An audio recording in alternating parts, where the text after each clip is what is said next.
बिस्मिल्लाहिर्रहमानिर्रहीम, अस्सलामुअलैकुम।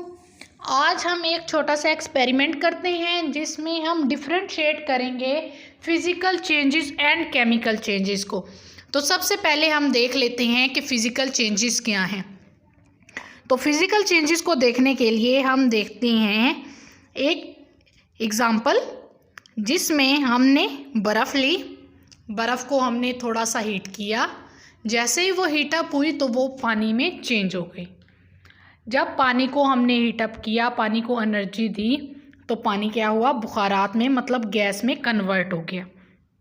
अभी गैस को हम थोड़ा सा ठंडा करेंगे, उसका टेम्परेचर डाउन करेंगे तो वो वापस पानी में चेंज हो जाएगी। जैसे ही हम पानी को फ्रीज़र में रखेंगे और उसको अच्छे से ठंडा कर लेंगे तो वो क्या हो जाएगा, वो फिर आइस में कन्वर्ट हो जाएगा।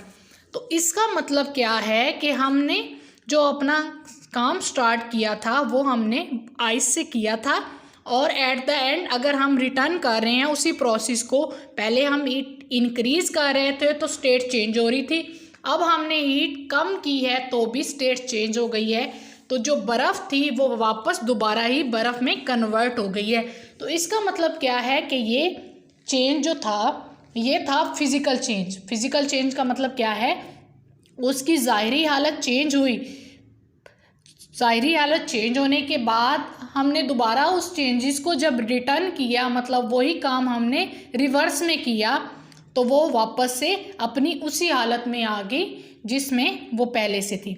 इसके बाद हम नेक्स्ट एग्जांपल देखते हैं फ़िज़िकल चेंज की। जैसा हमने बटर लिया, बटर को हीट किया, बटर जो पिघल गया, मतलब वो ऑयली बन गया, ऑयल सा बन गया। जैसे ही हमने उसको दोबारा हीट उसकी कम की, उसको थोड़ा ठंडा किया, तो वो दोबारा किस में कन्वर्ट हो गया, वो दोबारा से बटर में कन्वर्ट हो गया। तो ये चेंज भी क्या था, ये फ़िज़िकल चेंज था। हमने फ़िज़िकल चेंज देखा। उसके बाद हम देखते हैं कि केमिकल चेंजेस क्या होते हैं। केमिकल चेंजेस को हम इस तरह डिफ़ाइन करेंगे कि ये ऐसे चेंजेस हैं जो एक दफ़ा अगर रोनुमा हो जाते हैं तो वो वापस जो उसका न्यू प्रोडक्ट बनता है उसको हम वापस उसकी असली हालत में नहीं ला सकते जिससे वो मिलके बना था। एग्ज़ाम्पल हम ऐसे देखते हैं, जैसा हम अगर किसी चीज़ को कट करते हैं, कोई हमारे पास जो वेजिटेबल्स हैं हमने उनको कट किया और हमने उसका सालन बना लिया। अब सालन बनाने के बाद हम वापस वेजिटेबल्स को वेजिटेबल्स में कन्वर्ट नहीं कर सकते, वो एक न्यू सब्सटेंस बन गया।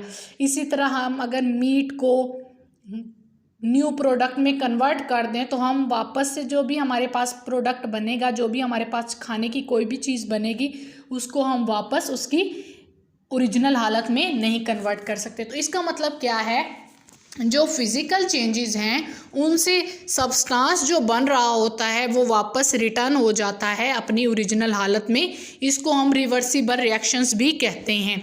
और जो केमिकल चेंजेस से प्रोडक्ट बन रहा होता है, इसमें एक टोटली न्यू सब्सटेंस बन जाता है। जैसे हमने चीज़ों को पकाया है तो जो हमने गैस भी यूज़ की है वहाँ पे वो गैस दोबारा रिटर्न नहीं हो जाएगी। तो ये चेंजेस भी क्या थे, ये चेंजेस केमिकल चेंजेस थे। इसका मतलब क्या है कि जो चेंज हुआ है वो आपका इरिवर्सिबल चेंज है, उसको हम दोबारा रिटर्न नहीं कर सकते। तो उम्मीद है बच्चों आपको ये एक्सपेरिमेंट अच्छे से समझ में आया होगा और आप इसको ज़रूर घर में ट्राई करेंगे, ज़रूर चेंजेस देखेंगे जो आपके आसपास में फ़िज़िकल चेंजेस हो रहे हैं और जो केमिकल चेंजेस हो रहे हैं, उनको डिफरेंशिएट करेंगे और इसके पॉइंट्स लिखेंगे। तो आप अपना ख्याल रखिएगा। अल्लाह हाफिज़।